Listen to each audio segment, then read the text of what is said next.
അപ്പോൾ നമ്മളെല്ലാവരും ബീൻസ് വെച്ചിട്ട് തോരൻ ഉണ്ടാക്കുന്നതാണ്. അപ്പോൾ നിങ്ങളെ തോരൻ എങ്ങനെയാണെന്നുള്ളത് എനിക്കറിയില്ല. അപ്പോൾ ഞാൻ ഇന്നൊരു തോരൻ ചെയ്യാൻ പോവാണ്. അപ്പോൾ അതിന് വേണ്ടി ബീൻസ് ചെറുതായിട്ട് കട്ട് ചെയ്ത് വെച്ചിട്ടുണ്ട്. ഞാനൊരു ചട്ടി വെച്ച് കൊടുത്തിട്ടുണ്ട്. അതിലേക്ക് നമുക്ക് നല്ല നാടൻ വെളിച്ചെണ്ണ ഒഴിച്ച് കൊടുക്കാം. അപ്പോൾ വെളിച്ചെണ്ണയൊക്കെ കുറച്ചധികം വെച്ചിട്ട് നമ്മൾ തോരനൊക്കെ ചെയ്യുമ്പോൾ ഭയങ്കര ടേസ്റ്റാണ് കേട്ടോ. അപ്പോൾ നിങ്ങളെങ്ങനെ ചെയ്യാറെന്നുള്ളതൊക്കെ ഒന്ന് കമൻറ്റ് ചെയ്യുക. പിന്നെ നമുക്ക് കുറച്ചധികം കൊച്ചുള്ളി ഇതിലേക്ക് ഇട്ട് കൊടുക്കാം. അപ്പോൾ നമുക്ക് ഉള്ളിലേക്ക് ഇട്ട് കൊടുത്ത് ഉള്ളി നന്നായിട്ട് മൂത്ത് വെച്ച് ഇതിലേക്ക് കറിവേപ്പില ഇട്ട് കൊടുക്കാം. നമ്മൾ കറിവേപ്പിലയുടെ കൂടെ പച്ചമുളകും കൂടെ ഇട്ട് കൊടുത്തിട്ടുണ്ട്. ഇത് നന്നായിട്ട് അതൊന്ന് മൂപ്പിച്ചെടുക്കുക. ഈ മൂത്ത് വന്നിട്ടുള്ള ഇതിലേക്കാണ് നമ്മൾ ബീൻസ് ഇട്ട് കൊടുക്കുന്നത് കേട്ടോ. അപ്പോൾ നമ്മൾ തീയൊക്കെ ഒന്ന് ചെറുതാക്കിയതിന് ശേഷം ഞാൻ കുറച്ച് കല്ലിപ്പാണ് ഇട്ട് കൊടുക്കുന്നത്. ഇനി ഇത് അടച്ച് വെച്ചിട്ട് നമ്മൾ ലോ ഫ്ലെയിമിൽ ഇട്ടിട്ട് വേവിച്ചെടുക്കണം.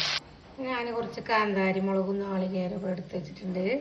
അതിലേക്ക് നമ്മൾ കുറച്ച് കൊച്ചുള്ളി ഇട്ട് കൊടുക്കുകയാണ്.